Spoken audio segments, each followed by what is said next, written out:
Bonjour à tous et merci à Clément pour cette invitation. Donc, pour me présenter un peu, j'ai un parcours en marketing de 10 ans. J'ai commencé dans des grands groupes comme L'Oréal et Chanel et ensuite j'ai travaillé dans des PME et j'ai été récemment CMO d'une startup dans le luxe, notamment dans le parfum. Et en juillet dernier, j'ai fondé mon agence qui s'appelle Levitum Paris, avec laquelle j'accompagne des maisons de parfums, notamment dans leur stratégie marketing avec un focus digital. Aujourd'hui, je vais vous parler de comment optimiser le système de mail automatique. Donc, évidemment, ça implique le CRM. Pourquoi j'ai choisi ce sujet? Parce que je trouve que, au vu de l'augmentation du coût d'acquisition, surtout des 2 dernières années, et aussi du fait tout simplement que le taux de conversion d'un client recurring se situe autour de 60-70% versus 1-2% pour un client qu'on vient d'acquérir. Je pense que du coup, toute entreprise, petite ou grande, a intérêt à se focaliser sur l'infrastructure du CRM. L'automatisation du CRM n'implique pas que les mails automatiques, elle implique pas mal de process qui vont au-delà des mails. Et en fait, elle vise à maximiser les synergies entre les différents services et évidemment automatiser tous les process disponibles en créant des liens entre les services. Donc, il y a une partie marketing. Je pense par exemple aux mails relationnels, back in stock, cross-selling, upselling, qui sont du coup promus par le marketing. De l'autre côté, on a le Sales Workflow Automation, donc l'automatisation du sales, de la partie commerciale, avec tout le funnel, enfin la pipeline de mails à caractère commercial, donc confirmation de commande, et aussi la synchronisation des données commerciales, donc avec pour l'usage aussi du marketing. Et enfin, on a la partie service client avec l'automatisation de tout ce qui est service après-vente, la gestion des tickets, les DM social, le phoning, le chatbot. Donc, le but, c'est vraiment de traquer tout le parcours de l'utilisateur d'une plateforme à l'autre. Évidemment, en consolidant les données entre ces trois axes. Quelles sont les fonctions en général du CRM Automation? Évidemment, il y a une notion de productivité qui est essentielle, avec l'automatisation des tâches, là où justement l'humain n'apporte pas forcément de valeur ajoutée. Donc, les équipes peuvent se concentrer, une fois les tâches automatisées, sur des tâches qui sont à forte valeur ajoutée d'un point de vue humain. Le nombre de leads, évidemment, on essaie avec ces process automatiques de maximiser les opportunités d'achat tout au long du funnel et aussi d'attribuer les tâches, les bonnes tâches aux bonnes personnes. Par exemple, une personne, un chargé de service client senior pour un client VIP, donc d'optimiser en fait l'organisation. Ensuite, la qualité des leads, évidemment. Donc, non seulement combien de conversions, mais pour quel montant. Donc, avec des relances qui sont optimisées en fonction des besoins du client, de son profil. Et aussi avec le cross-selling, le upselling, on en parlera tout à l'heure. Donc, comment faire en sorte qu'un client qui a intention d'acheter un produit puisse passer à un produit plus cher ou à un produit qui est complémentaire. Ensuite, l'engagement des clients. Donc en consolidant toutes les informations, on arrive bien sûr à promouvoir des actions ciblées en fonction, encore une fois, du profil. Et d'un point de vue service client, la satisfaction. Pourquoi? Parce qu'on arrive à traquer vraiment, à consolider tous les moments où le client interagit avec les plateformes de l'entreprise et du coup à aller vraiment à l'encontre de ces besoins. Il y a une notion de rétention. Je pense aux clients qui peut-être ont déjà acheté 2 fois, donc on fait en sorte aussi qu'ils rachètent, qu'ils deviennent vraiment fidèles. Donc en augmentant le taux tout simplement le nombre de clients fidèles divisé par le nombre de primo-clients. Et enfin, c'est très important, ça permet aussi de tirer des conclusions d'un point de vue micro et aussi d'un point de vue macro, et donc d'optimiser la prise de décision en fonction de tous ces process. Et aujourd'hui, on va faire un focus plutôt sur la partie marketing. Comme vous voyez ici, il y a un degré de customisation qui est plus ou moins profond, qui est plus ou moins accentué en fonction du besoin, des besoins marketing. Donc, effectivement, il y a des emails qui peuvent être automatisés, mais qui ont vraiment un caractère de nature standard. Je pense à des mails autour des soldes, autour d'une nouvelle fonctionnalité, le nouveau site, un lancement produit. Donc, on parle d'envoi en masse. Et après, il y a la partie, voilà, celle dont on parlait aujourd'hui, donc le marketing automation, donc là, avec l'envoi d'emails automatiques ciblés en fonction des segments.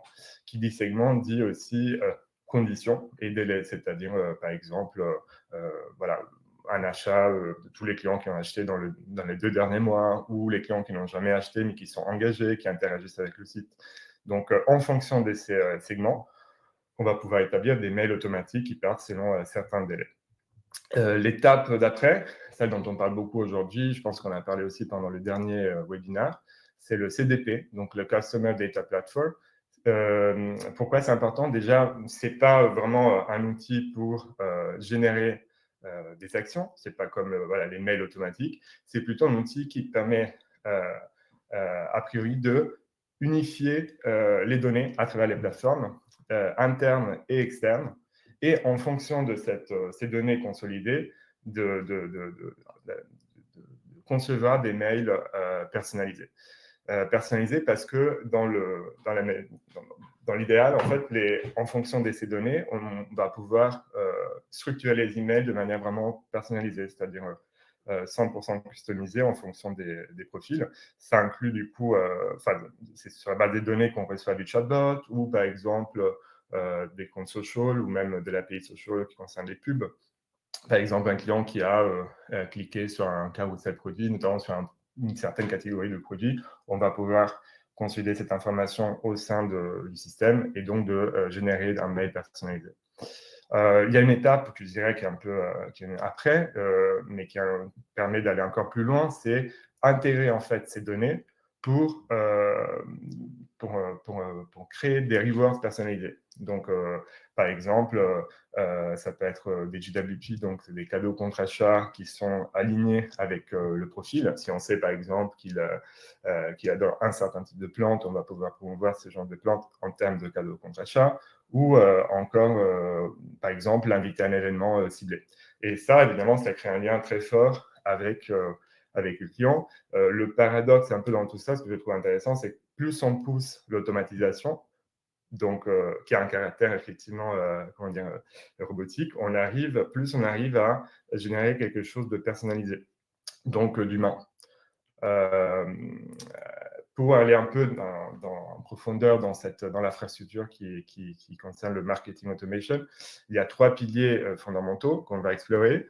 D'un côté, on a les opt-in, avec du coup, ce sont les portes d'entrée vers la base CRM. Ensuite, on a les flows qui sont du coup, c'est un peu l'arborescence des mails. Donc, on établit par exemple quel mail envoyer à quel moment et sous quelles conditions. Et donc, ça permet de créer un flux, et en fonction du comportement de l'user au fil du temps, il va pouvoir suivre un parcours plutôt qu'un autre. Et enfin, on a la segmentation essentielle.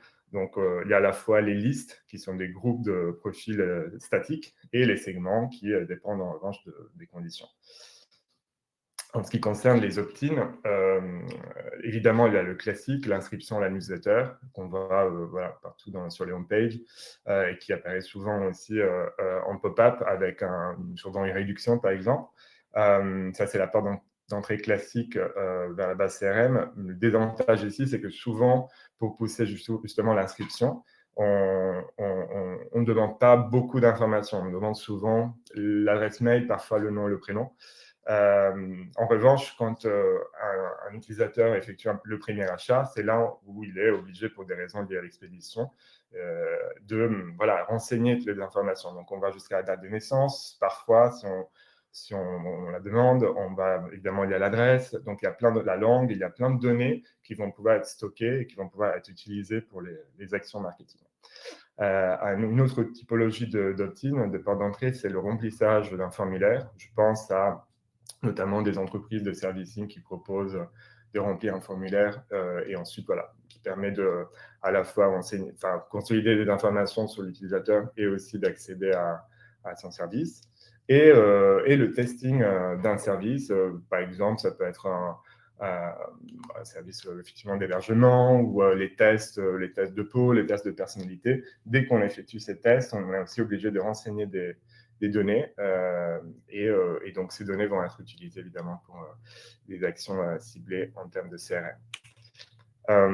Comment on peut optimiser les opt-in?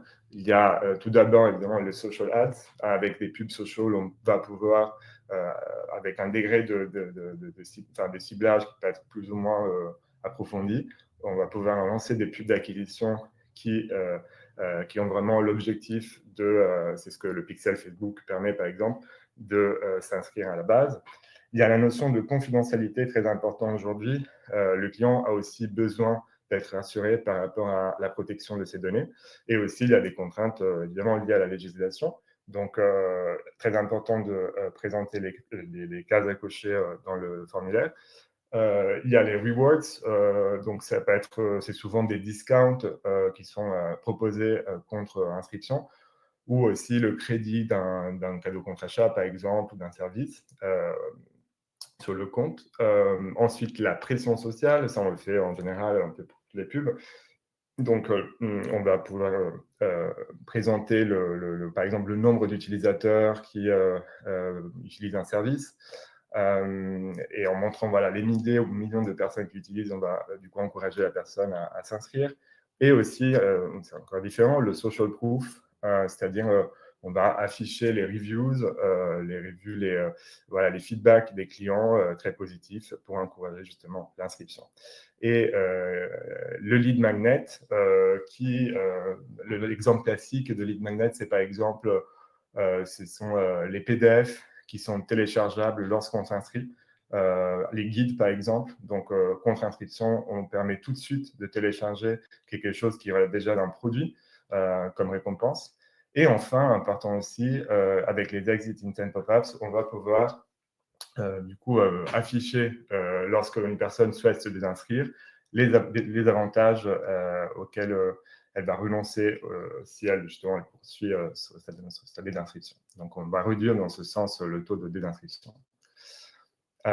Et ici, on voit un peu les typologies de segments qu'on peut utiliser pour les mails automatiques.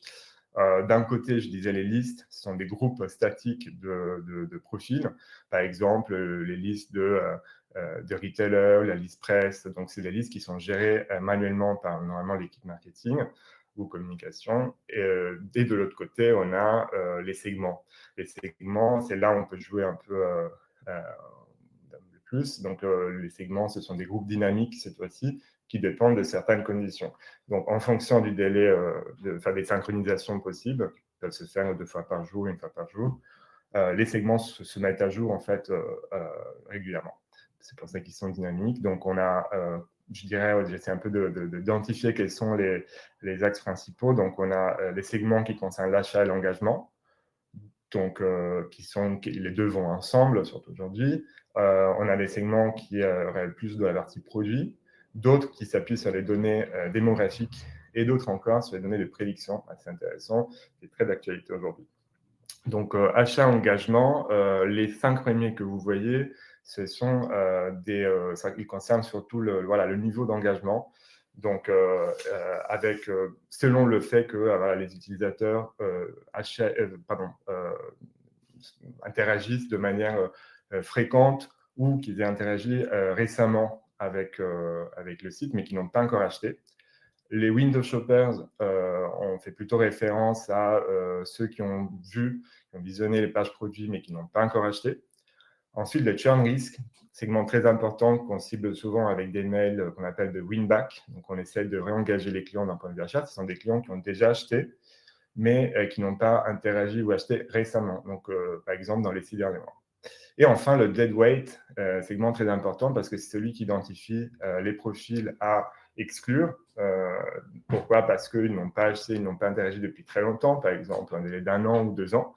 Et donc, en nettoyant la base et donc en désactivant ces profils, on garde la réputation du serveur assez élevée pour que justement le mail ne finisse pas en spam après. Et aussi, ça permet évidemment, enfin, le nettoyage permet aussi de concevoir des actions intelligentes qui vont justement réengager la base et sans polluer voilà, le taux d'ouverture ou le taux de conversion, vu que ce sont des clients qui sont complètement inactifs. Ensuite, les six autres segments que vous voyez, donc les high rollers, band enthusiasts et les déclinaisons en potential et lapsed, ils concernent plutôt l'achat.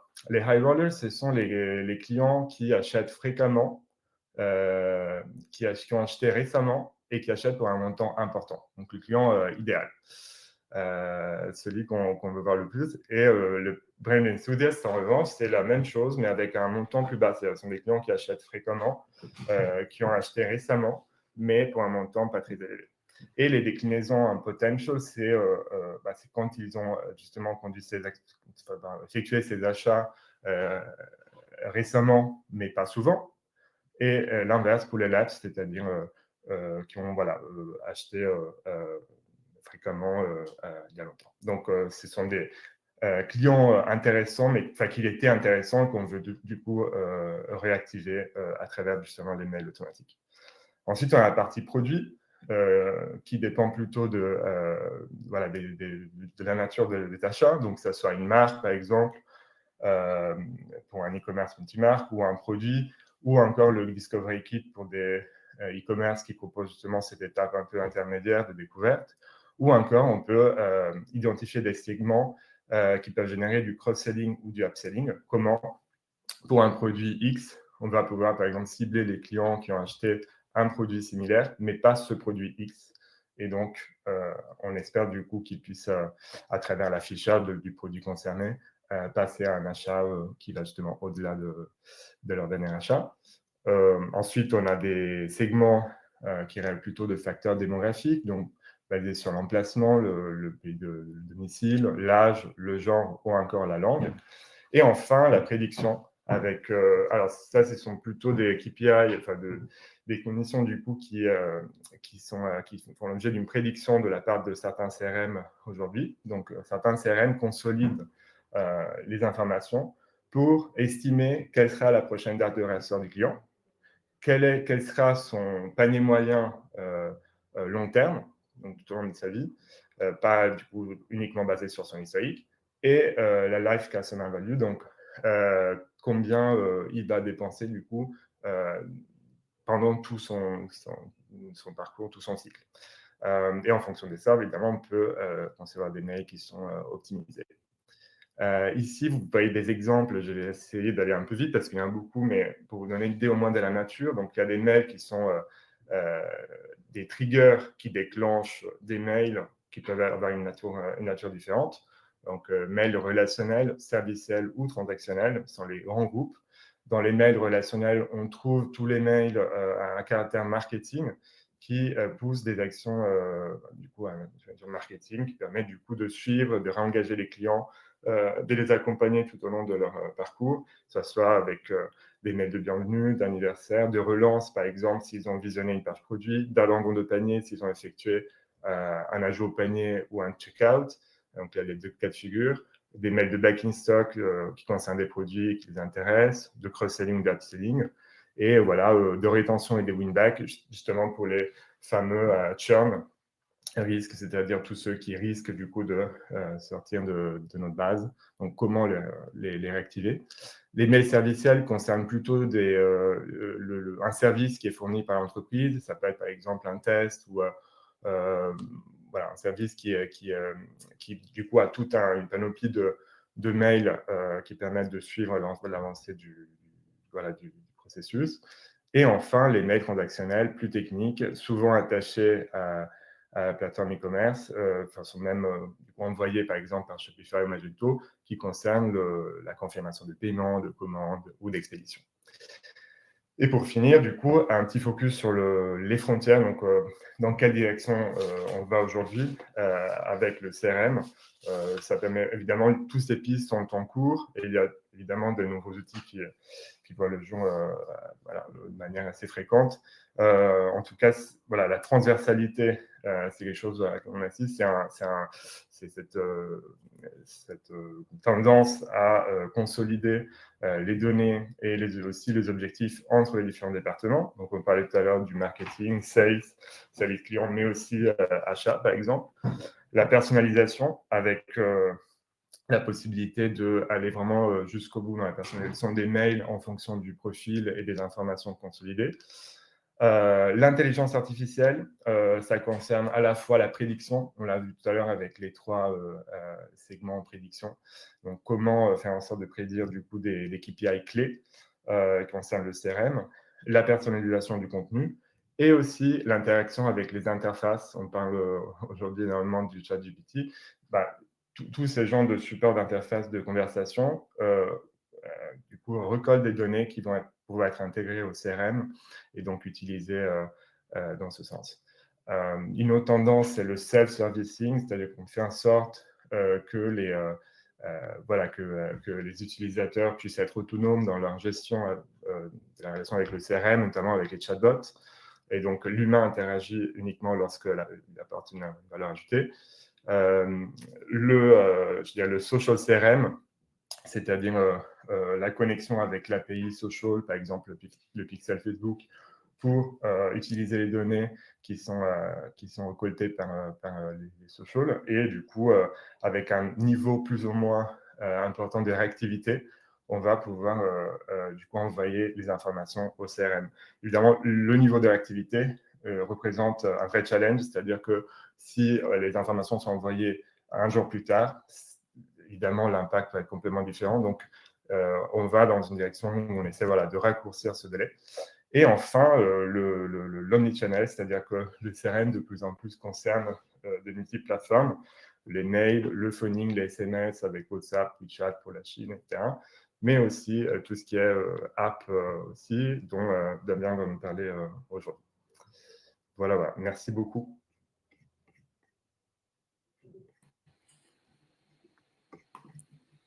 Merci, Giulio. Alors, le stream, je nous remets en live. Du coup, j'ai vu qu'il y avait quelques petites questions qui avaient été posées pendant que tu présentais, Giulio. On va y passer rapidement. Notamment, j'ai une question de Cécilia qui me dit quel outil pourriez-vous nous conseiller pour mieux gérer la relation client après la première commande? Voilà, moi aussi j'avais une question sur les outils aussi qu'on pourra peut-être enchaîner avec. C'est les outils d'automatisation ou d'envoi. Peut-être que ça a une relation un peu avec cette question-là. Est-ce que tu peux nous dire, et si tu as envie aussi de participer à la conversation, Damien, si tu as des insights à nous apporter, n'hésite pas à participer. Oui, alors il y a des outils, il y a un outil classique qui est par exemple en ce qui concerne vraiment la relation client qui est Zendesk par exemple, pour suivre du coup qui consolide de plus en plus d'informations. Ça, c'est un grand classique. De ce que je conseille plutôt, c'est, en tout cas, je pense que les plateformes vont dans cette direction, c'est de choisir une plateforme qui permet la connexion facile avec l'API à différents outils. C'est-à-dire, par exemple, choisir un CRM qui est compatible avec Zendesk, un point de vue API, qui est compatible avec tous les outils qu'on utilise, le chatbot, par exemple, en fonction de la plateforme qu'on utilise. Donc, s'assurer qu'une fois quand on choisit le CRM, qu'il puisse être connecté facilement à ces plateformes pour éviter des coûts de développement exorbitants. Ça, c'est vraiment important. Et je pense que Zendesk représente un classique. Après, il y en a sans doute d'autres. Mais voilà, je pense que la connexion est vraiment un détail. Généralement, tu bosses sur ce genre de projet, ça dépend, j'imagine, de la taille du client ou de la personne avec qui tu vas travailler, mais tu bosses avec des équipes tech sur ce genre d'intégration, ou ça va plus être des outils un peu que le marketing peut maîtriser eux-mêmes? Non, quand on installe une infrastructure CRM, alors c'est un investissement que je recommande pour les raisons que j'évoquais au tout début de la présentation, donc ça vaut les efforts. Après, évidemment, on a besoin d'une équipe qui gère les données, donc qui est spécialisée dans la synchronisation des données, surtout lorsque le service qu'on propose, par exemple, est complexe. Donc, on a envie que tous ces détails soient remontés. Donc, il y a une notion d'attributs associés aux clients et les attributs associés aux produits qui doivent être du coup pris en compte dans cette migration, et aussi des développeurs du coup d'un point de vue technique pour implémenter au niveau code du coup certains, connecter les API par exemple, ou en tout cas développer aussi des assets qui sont spécifiques. Ouais. Ok, Avec des merci. gros enjeux tech avec des Oui. gros enjeux tech de scalabilité derrière et de gestion des volumes. Tu parles de produits et de clients suivant ton business. En effet, si tu peux avoir des catalogues de produits et d'utilisateurs à plusieurs millions. Donc, il y a aussi des gros enjeux de performance, de scalabilité derrière. Donc, c'est pour ça qu'il est bien pensé à intégrer les équipes tech dans ces sujets, notamment la partie data engineering qui est fondamentale pour les projets de CRM. Ok, merci à vous. On parle pas mal de data depuis tout à l'heure. J'ai une question qui concerne, tu t'avais mentionné le sujet RGPD. Du coup, on a Johnny qui nous demande quelles sont les règles à mettre en place pour la collecte de ces données stockées RGPD. Est-ce que les outils intègrent un petit peu ces réglementations, ou alors il faut bosser aussi peut-être avec des consultants RGPD ou avoir les connaissances en interne? Alors, de mon côté, je peux dire que la législation RGPD a évolué énormément dans les, je pense, 24 derniers mois.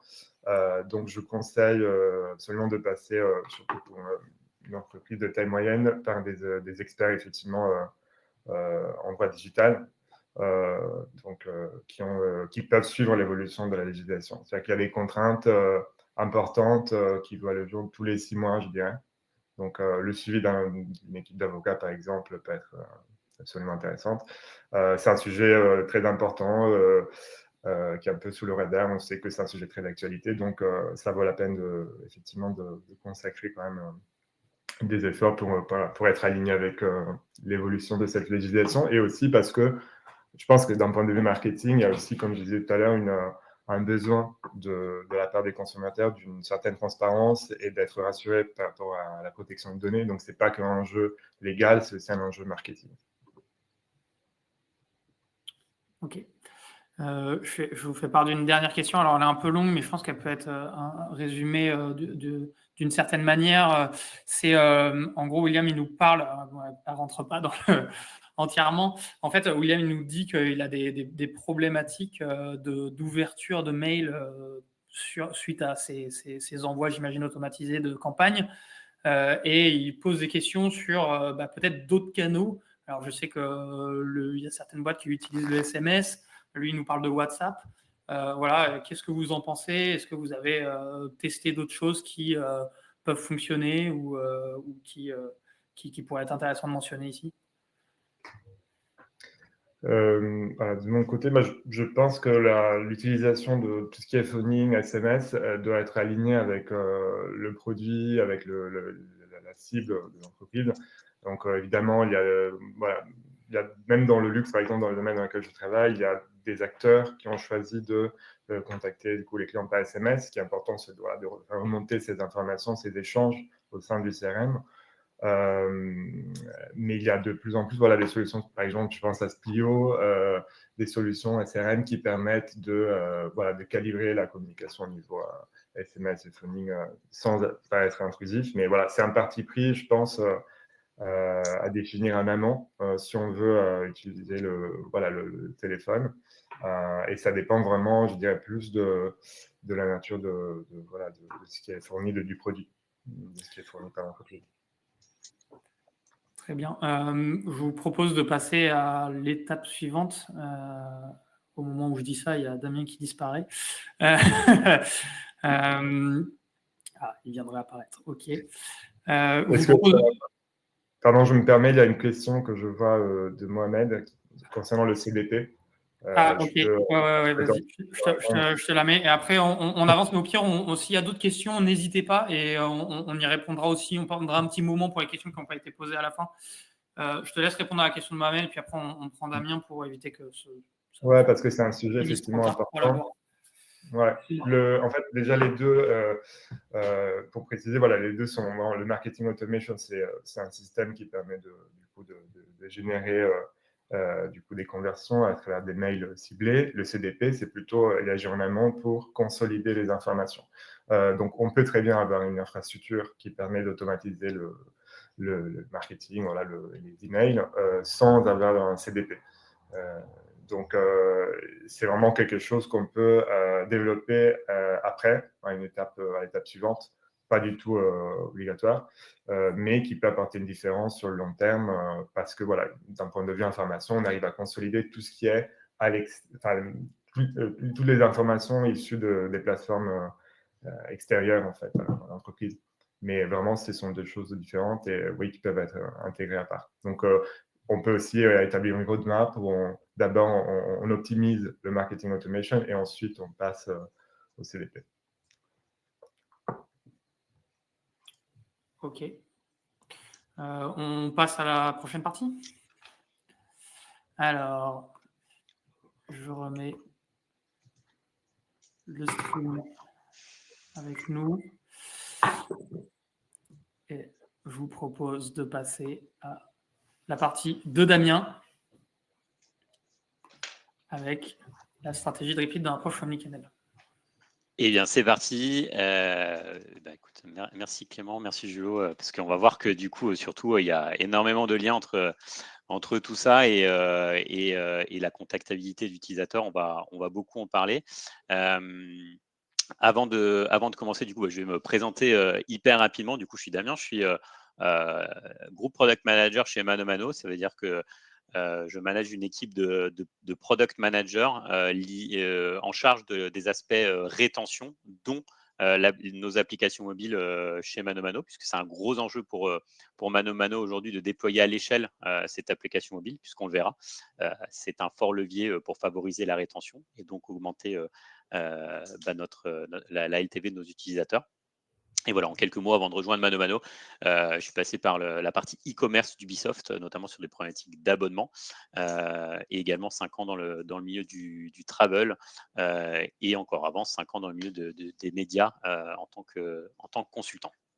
Voilà, ça c'était pour la rapide intro et on va directement rentrer un peu dans le sujet et du coup notamment la partie développer sa stratégie de repeat et en guise d'intro se demander tout simplement pourquoi. La réponse elle est je pense assez évidente, notamment dans ce contexte, encore une fois, Julien en parlait tout à l'heure, dans ce contexte d'acquisition de plus en plus, de coûts d'acquisition de plus en plus élevés, notamment sur certains marchés saturés, mais aussi de ressources, que ce soit humaines ou financières, de plus en plus contraintes.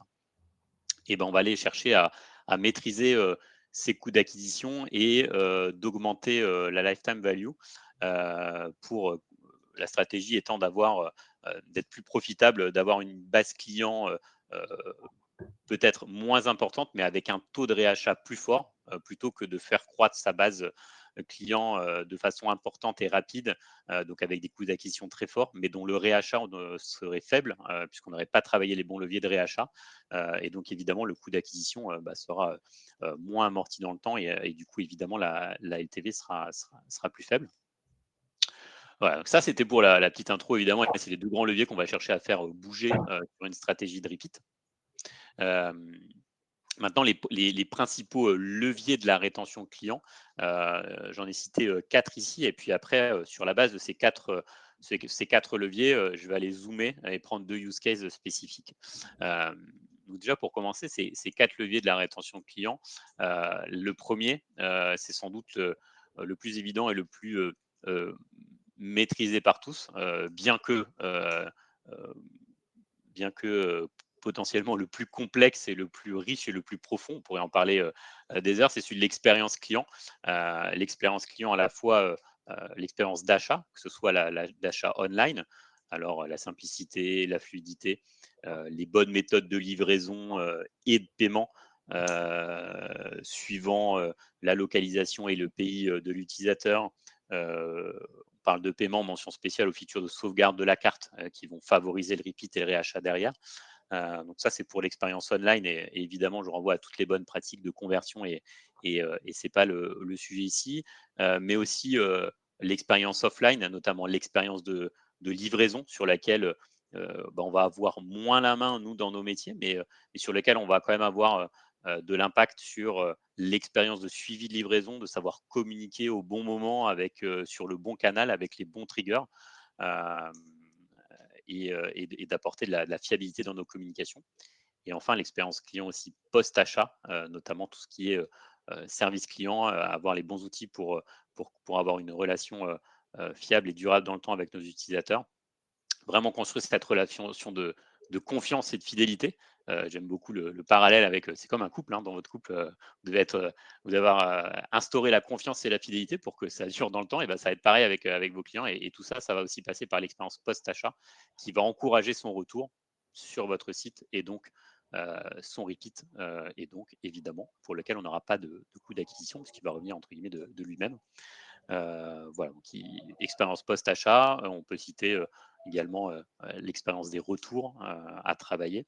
Voilà, donc le post-achat, ça a longtemps et souvent été pas forcément en haut de toutes les roadmaps, toutes les roadmaps produits, puisqu'on va très souvent avoir une vision plus court-termiste, on va aller chercher la conversion, mais c'est un levier important pour le repeat, et c'est par exemple des sujets sur lesquels on met le focus actuellement chez Mano Mano et dans d'autres acteurs e-commerce, notamment dans cette optique de favoriser l'expérience client dans une optique de repeat. Le deuxième pilier, ça va être celui de la capacité à engager, d'engager votre communauté en invitant, en invitant à participer à votre produit. Donc, ça passe par laisser les notes, les avis sur les produits achetés, des témoignages, répondre à des questions d'autres utilisateurs. C'est ce qu'on voit chez pas mal d'acteurs e-commerce et qui marche plutôt bien pour vraiment conserver son engagement entre deux actes d'achat. Le troisième pilier, ça va être celui de la personnalisation, donc personnaliser son expérience de shopping, qui va créer une relation privilégiée avec l'utilisateur et renforcer l'ADN de spécialiste sur votre verticale, puisque vous serez capable de proposer des produits pertinents par rapport à un besoin et par rapport à un contexte de navigation, un contexte d'achat, un historique d'achat. Donc voilà, on parle de recommandations de produits par exemple, mais aussi d'emails personnalisés. On en a beaucoup parlé avant avec les bons triggers et les bonnes datas qu'on aura réussi à collecter, et également de push notifications si vous avez une application mobile, et également d'offres et de promotions personnalisées. Et enfin, le dernier pilier, ça va être celui des rewards, en privilégiant notamment une approche segmentée. Donc, on a parlé tout à l'heure de la segmentation de l'utilisateur. En privilégiant une approche segmentée pour évidemment pour maîtriser les coûts et augmenter au maximum l'impact et le ROI de cette générosité, en segmentant nos utilisateurs selon des comportements d'achat, des risques de churn, on a encore une fois parlé tout à l'heure, ou des données de navigation. Tout ça, c'est des choses qu'on peut travailler à bien connaître, à recruter la bonne data au bon moment pour être vraiment ciblé et être très tactique dans notre générosité. Je ne rentrerai pas aujourd'hui dans le détail aussi des programmes de fidélité, mais c'est des problématiques sur lesquelles aussi j'ai eu l'occasion de me pencher. Et l'enjeu là, derrière ces programmes-là, ça va être de trouver évidemment le bon modèle économique entre augmenter la LTV et le coût du programme. Autre levier, sur la partie rewards, on peut aussi utiliser le levier de la gamification avec des statuts. C'est des choses qu'on voit dans le travel notamment. Donc voilà, sur un avancement d'un parcours utilisateur, utiliser la gamification. Voilà, c'est sur les quatre leviers un peu principaux.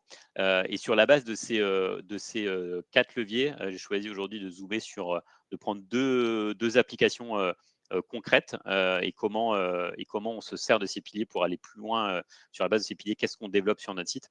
Le premier zoom que je vais faire, c'est celui du cross-sell, donc du coup à la frontière de la personnalisation et de l'expérience client. Et le second zoom, ce sera celui de l'application mobile, donc avec des notions d'engagement et d'expérience client, voire de personnalisation. Et bien, c'est parti pour le premier zoom, donc celui du cross-sell. Celui du cross-sell avec du coup en objectifs principaux celui évidemment d'augmenter son panier moyen, puisque le cross-sell, on va venir compléter son panier avec d'autres produits. Même objectif sur l'upsell d'ailleurs, qui permet d'augmenter de choisir un produit de gamme supérieure. De booster la visite de certains produits, ça va être intéressant si vous voulez voilà, booster vos best-sellers, des produits à déstocker, etc. Et enfin, d'avoir une expérience, une approche personnalisée de recommandation sur un besoin ou sur une appétence. Voilà, ça, c'est encore plus vrai sur les sites e-commerce dits spécialistes où on va recommander le bon accessoire, le bon consommable compatible. Voilà, ça relève également du conseil et ça va permettre de vous poser en acteur aussi de confiance vis-à-vis de l'utilisateur. Et puis évidemment de baisser son coût d'acquisition. Alors on va voir dans l'exemple qui va s'afficher juste après pourquoi ça va servir à baisser son coût d'acquisition. Donc un exemple très simple basé sur des moyennes de marché type marketplace. Évidemment, exemple très simplifié, c'est un peu plus complexe dans la réalité, mais évidemment, pour illustrer mon propos de baisser les coûts d'acquisition, aujourd'hui, si on prend l'exemple de la barre du haut d'un produit à 100 € qu'on vendrait sur une marketplace, on aura à peu près 10 € de coût d'acquisition et 5 € de marge.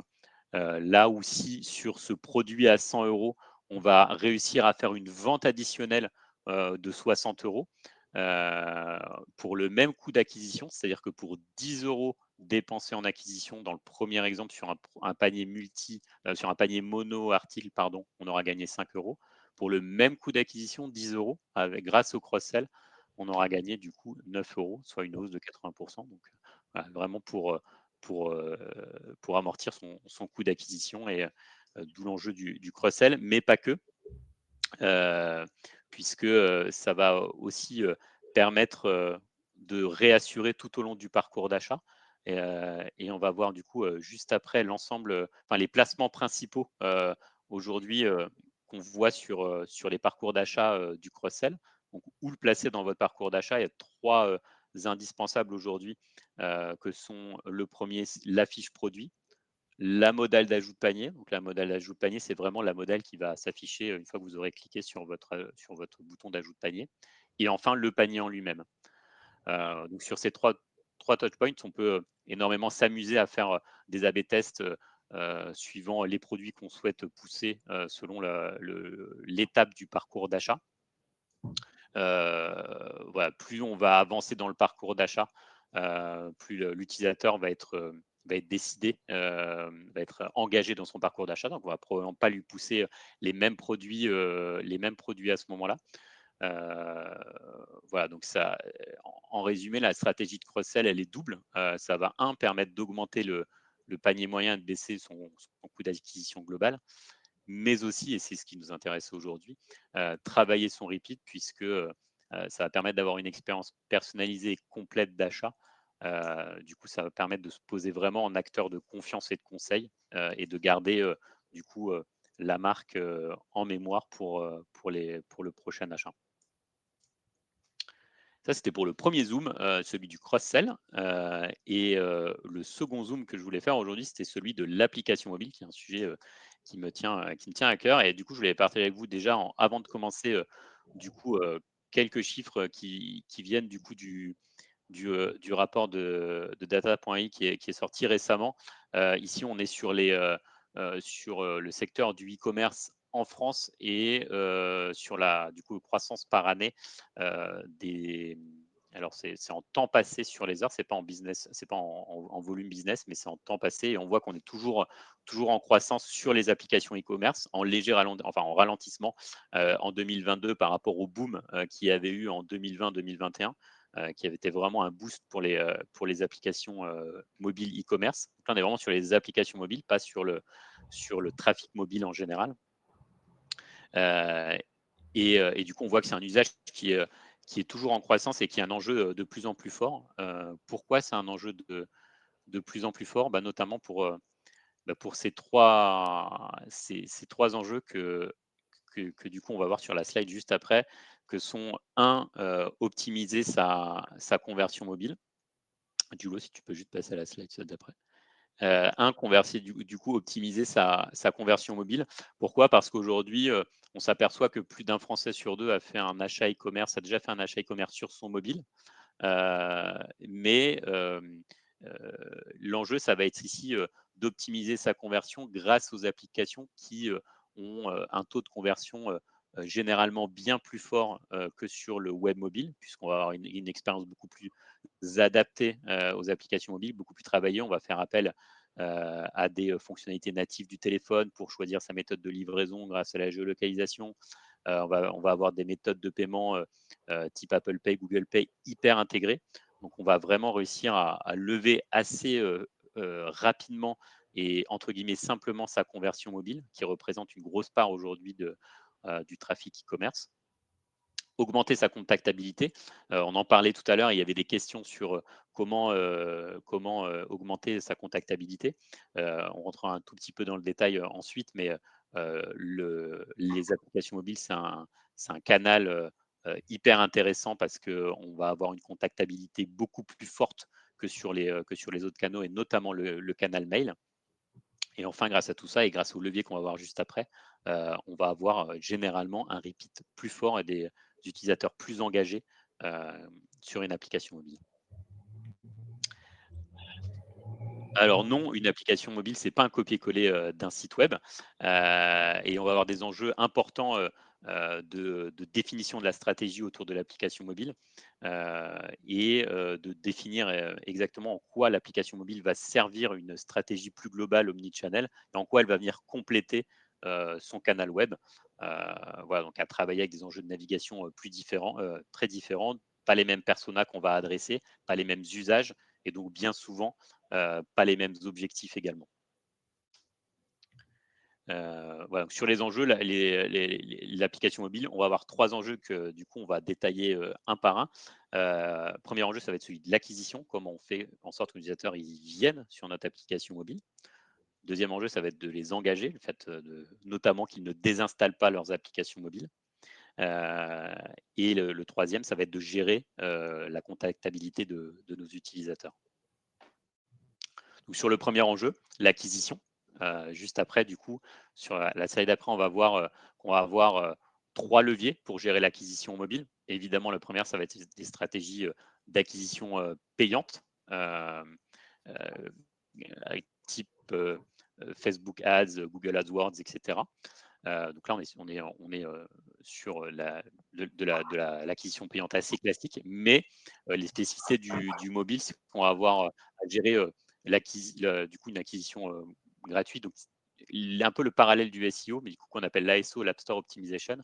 Le fait d'optimiser notamment votre fiche produit de votre application mobile, notamment en jouant sur le titre de l'application. Si vous regardez dans les stores, par exemple, l'application Blablacar, elle s'appelle Blablacar Covoiturage et Bus. ManoMano, elle s'appelle ManoMano Bricolage et Jardin. Voilà, vraiment pour faire ressortir le contenu de l'app, puisque les algorithmes de Google et d'iOS et d'Apple vont prendre en compte beaucoup de paramètres que les experts ASO connaissent par cœur, et notamment sur le titre, sur la description, sur les icônes, sur le fait d'avoir des vidéos de présentation, etc. Et tout ça, ça va permettre de remonter l'application mobile au sein des moteurs, dans les résultats des moteurs de recherche de nos stores.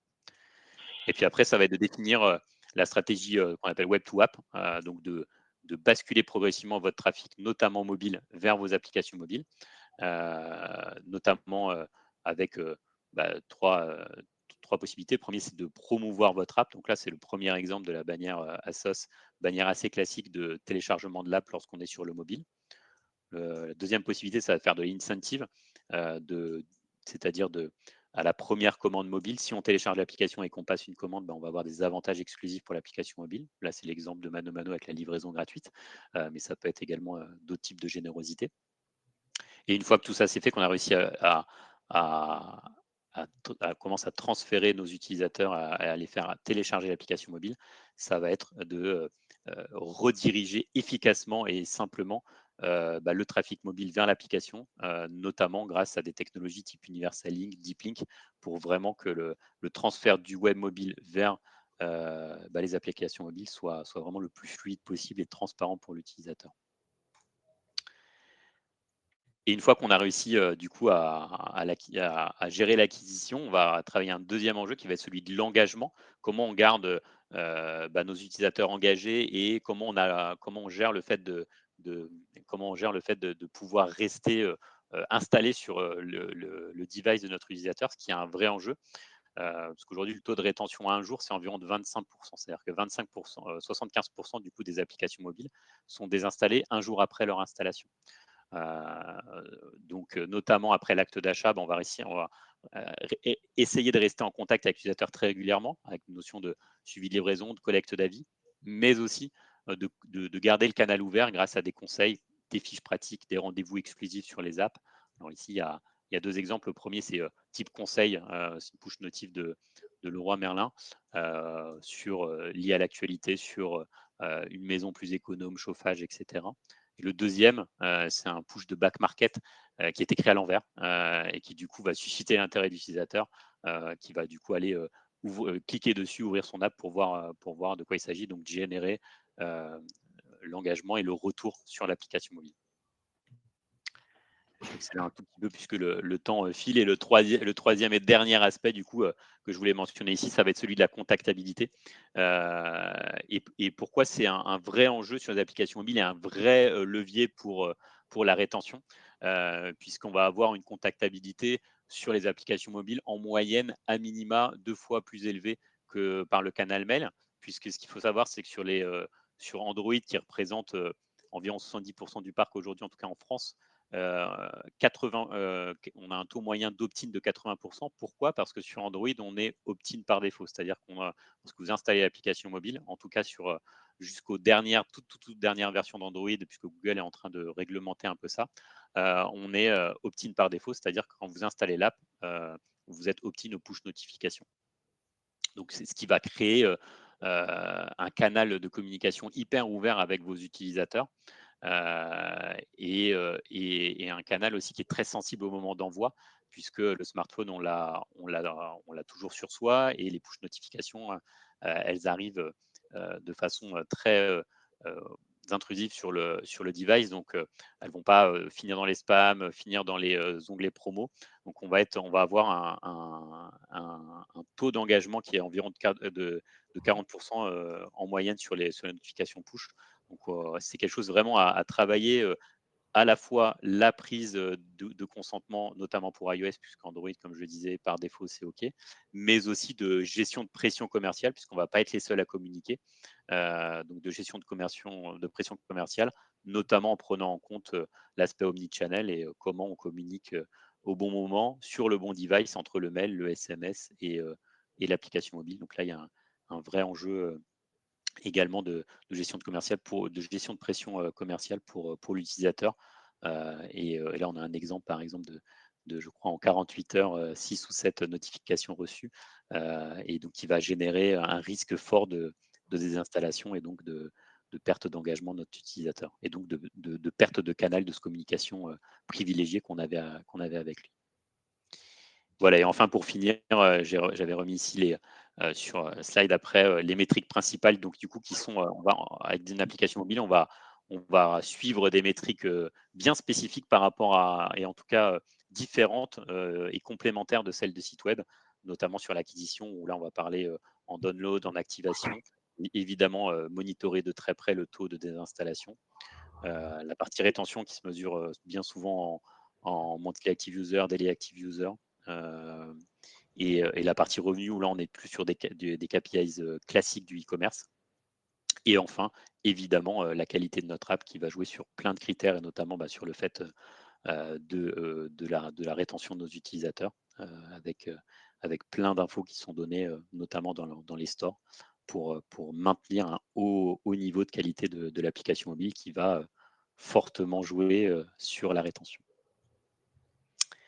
Voilà, c'était challengeant de parler de rétention utilisateur en 30 minutes. J'ai voulu focuser un petit peu sur ces deux aspects qui sont un peu les deux aspects, un que je connais le mieux, et surtout qui sont un peu au cœur des réflexions de beaucoup d'acteurs e-commerce en ce moment. Donc, si vous avez des questions pour compléter tout ça, ce sera avec plaisir. Donc, n'hésitez pas. Merci beaucoup, Damien, en tout cas. Alors, je n'ai pas vu passer énormément de questions. Je pense que ça veut dire que c'était d'une clarté limpide. Là, sur les derniers points que tu... moi, j'en ai noté quelques-unes de mon côté, sur les derniers points que tu as abordés, notamment sur la partie... en fait, tu as un peu pris ma question de cours, mais gros, sur la partie pression sur l'utilisateur, parce qu'en fait, ça m'intéresse particulièrement, même moi, sur la partie communautaire, parce que j'ai tendance un peu à savoir quand est-ce que je dois notifier, envoyer des mails.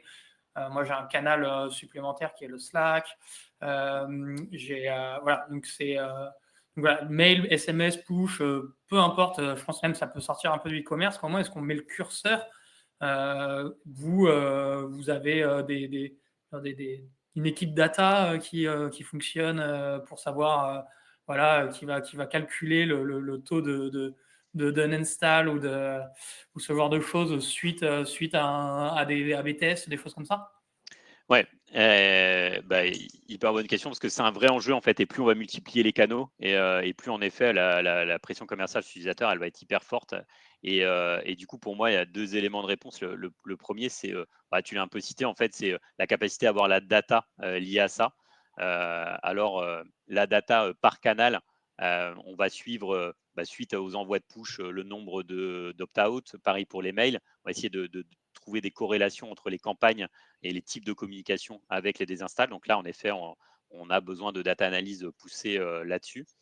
Mais après, là où ça va encore se complexifier, c'est quand on va vouloir faire des analyses omnichannel, de comprendre en effet qu'est-ce qui marche mieux entre le mail, le SMS, le push.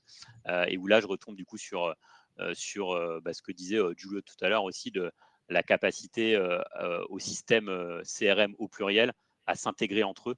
Entre le système d'envoi de mail, le système d'envoi de SMS et le système d'envoi de push, qui sont parfois trois outils différents.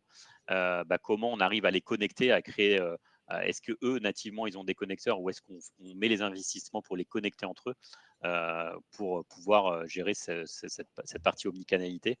Ça, c'est le premier élément de réponse. Et le deuxième élément de réponse sur lequel on est en train de se pencher, par exemple, chez Mano Mano, c'est de pouvoir aussi demander de récolter les préférences de l'utilisateur par rapport à ces canaux de communication, puisqu'évidemment, c'est là où on aura le canal privilégié sur du déclaratif. Donc là, on est sur des types de features, type centre gestion de ses préférences de communication, etc. Donc voilà, c'est un peu les deux éléments de réponse sur ces sujets, mais c'est un vrai sujet. J'ai un autre élément une question qui vient un peu dans le même sens, c'est aussi la gestion des différentes équipes qui peuvent avoir besoin de ces. Enfin, ce que je le vois, il peut y avoir des équipes sales, des équipes marketing, des équipes communauté, des équipes. Voilà, il y a plusieurs typologies de personnes, des équipes produits même parfois, qui peuvent avoir besoin d'échanger avec ces personnes. Alors, je sais que parfois, il y a des règles qui sont mises en place où quand il y a quelqu'un qui a été contacté dans un certain nombre de jours, il ne peut plus être contacté derrière, etc. Est-ce que vous avez mis en place ou est-ce que ce sont des bonnes pratiques à mettre en place Ouais, on a des règles de capping, en effet, on a des règles de capping. Et pour moi, l'enjeu, ça va être d'avoir une équipe, et bien souvent l'équipe CRM, au centre de tout ça, et en tant que garant un peu de la pression commerciale mise sur l'utilisateur, puisqu'en effet, un utilisateur, entre le suivi de sa commande, le départ des entrepôts de sa commande, et puis une offre promotionnelle parce que c'est les soldes, et une équipe produit qui va lancer un push pour savoir comment est l'application mobile, comment il la noterait, etc. Et tout type de scénarios automatisés qui peuvent se mettre en place, ça peut vite se multiplier. Donc oui, il y a les outils CRM, notamment de push, proposent ça. Des cappings, après aux bonnes équipes de les setuper. Maintenant, moi, ce que je conseillerais, c'est toujours d'avoir une équipe un peu au centre de tout ça pour quand même être garant des bonnes règles dans les outils. Très bien. J'ai une autre question qui est arrivée entre-temps. Est-ce qu'on peut personnaliser push-up avec des données personnalisées? Ouais, bonne question. La réponse est oui. En revanche, puisque comme toute collecte de data, tu pourras le faire uniquement si l'utilisateur a donné son consentement au début, notamment le consentement GDPR pour récolter ces données. Dans lequel cas, s'il ne l'a pas fait, du coup, tu pourras envoyer juste un push générique. Question supplémentaire. Quels sont les outils utilisés chez Mano Mano? Alors, c'est peut-être un concurrent, attention. Je répondrai plus sur la partie push notif, puisque on intervient régulièrement avec eux. On utilise Batch, qui est du coup aujourd'hui l'outil utilisé par beaucoup d'acteurs de notre taille et plus gros même. Enfin, c'est vraiment hyper large leur spectre d'activité. Donc sur la partie push aujourd'hui, on utilise Batch, et sur la partie emailing, on utilise SageChat. Ok, et alors j'ai une question de Johnny, mais je ne suis pas sûr de la comprendre si vous aussi, si ça te parle. C'était en réponse à. C'était une question qui est apparue pendant que tu étais en train de commencer la présentation. Je ne sais pas si ça te parle. Je pense que c'était sur l'exemple du cross-sell, et du coup, quand sur la répartition, je pense notamment où je parlais du coût d'acquisition et marchand, du coup, ce qu'on appelle marchand dans le cadre d'une marketplace, c'est du coup vraiment le vendeur, parce qu'une marketplace va mettre en relation des vendeurs, des marchands avec des clients. Donc ce que j'ai appelé marchand, c'était la part qui revient au marchand, puisque c'est son produit in fine. Ok, très bien. Moi, Johnny est en train de confirmer que c'était bien cette question. Et j'avais toujours pour repartir sur la partie cross-sell, moi j'avais une dernière question, et puis après on pourra tous aller manger pour certains, et puis profiter de sa pause du midi. Moi, j'ai cette question que je m'étais notée pendant que tu parlais. Alors, tu vois, c'est toujours assez orienté data. Comment connaître les produits complémentaires qui vont intéresser un client? Voilà, est-ce que c'est automatisé? Est-ce que y a quelqu'un derrière qui voit pour chaque commande? Hyper intéressant. Aujourd'hui, la réponse, c'est un peu des deux. Alors aujourd'hui, c'est automatisé. Il y a énormément de data science derrière ces algorithmes qui vont proposer des produits complémentaires. Mais comme je disais, il y a aussi une notion de conseil. Donc on teste l'appétence de certaines mécaniques de cross-sell, notamment sur de la partie bundle, donc package. Je prends une perceuse et je vais proposer les forêts qui vont avec, etc. Sur vraiment au tout début de nos réflexions, les tests d'appétence, on le fait manuellement, en créant des bundles manuellement, et après pour mettre pour kickstarter un petit peu le truc et regarder s'il y a de l'appétence, si ça vaut le coup d'industrialiser avec de la data science. Donc la finalité, c'est de la data science, mais il y a aussi du manuel au début. Pardon, je rebondis pour la partie mailing. Une solution, c'est aussi d'aller chercher, par exemple, les produits qui ont été visionnés, les pages produits visionnées par l'audience, et de combiner ça avec ceux qui ont déjà acheté un produit similaire de la même catégorie. Donc, en croisant les deux, donc l'achat et le browsing, on arrive à avoir quelque chose de très précis, qui est peut-être pas suffisant, mais qui est déjà une très bonne base comme départ, assez sûr. Très bien. Bon, écoutez, on a fait le tour des questions. Alors, je vois qu'il y a une nouvelle notification dans le chat. Je n'ai pas regardé parce qu'il y a une dernière question. Ok, alors c'est Julien qui nous remercie pour les interventions. Et ben, il n'y a pas que Julien qui vous remercie, moi aussi. Je pense qu'on a fait le tour. Est-ce que vous avez un dernier mot à ajouter? Peut-être, voilà, est-ce que s'il y a des personnes qui veulent en savoir plus, aller chercher leurs propres informations sur la rétention, même sur le e-commerce de manière générale, peut-être que vous pouvez terminer avec voilà, comment vous faites votre veille. Est-ce que vous avez quelque chose à proposer? Peut-être que vous avez aussi vous communiquez sur ces sujets-là. Voilà, je vous laisse la main sur cette dernière question, et puis après, je vous laisserai partir.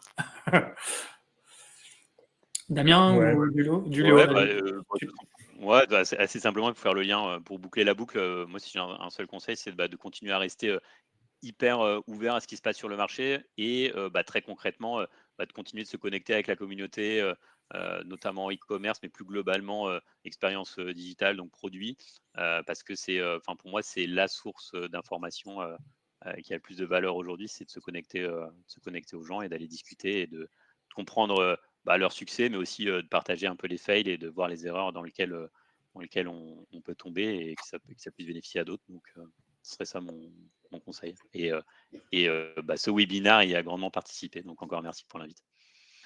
Avec plaisir. Giulio? Ouais, en ce qui me concerne, je bondis sur ce que dit Damien. Je pense qu'il faut toujours suivre aussi l'évolution des différentes plateformes. Parfois, elles ont été créées en ciblant, par exemple, du B2B et les grands groupes, mais au fil du temps, même 2 ans plus tard, elles vont peut-être sortir une solution pour les PME, tout comme les solutions de B2C. Donc, effectivement, vraiment, tous les 6 mois, faire une petite veille et voir comment chaque acteur a évolué, c'est assez important. Et aussi, encore une fois, bien vérifier les connexions avec, par exemple, donner un exemple, il y avait une question qui allait dans ce sens tout à l'heure, Shopify et Klaviyo, ils font partie du même groupe, ils sont complémentaires, donc identifier ces liens qu'il y a entre les plateformes pour faire en sorte que l'infrastructure soit solide sur le long terme. Et voilà, merci beaucoup à Clément, encore une fois, pour cette invitation aujourd'hui. Et je suis disponible pour une question par mail si quelqu'un est intéressé. Très bien. Eh bien, je vous remercie beaucoup. Voilà, c'est la fin de notre live. Merci aussi à toute l'audience qui est encore présente de nous avoir suivis jusqu'ici, de votre intérêt et de votre curiosité. Je vous refais passer ce petit lien de Typeform que je vous ai mis. Là, je viens de vous l'envoyer dans le chat. Ça m'aide vraiment d'avoir vos retours. Et notamment, je suis encore plus curieux cette fois que d'habitude d'avoir votre retour sur la plateforme de stream qu'on a mis là, qu'on utilise en ce moment même pour diffuser ce webinaire. Je suis curieux d'avoir votre avis si vous avez apprécié. Et puis, sinon, je vous souhaite une bonne après-midi. Je vous dis à bientôt. Et encore, merci d'avoir été présent avec nous ce midi. Au revoir. Merci. Merci.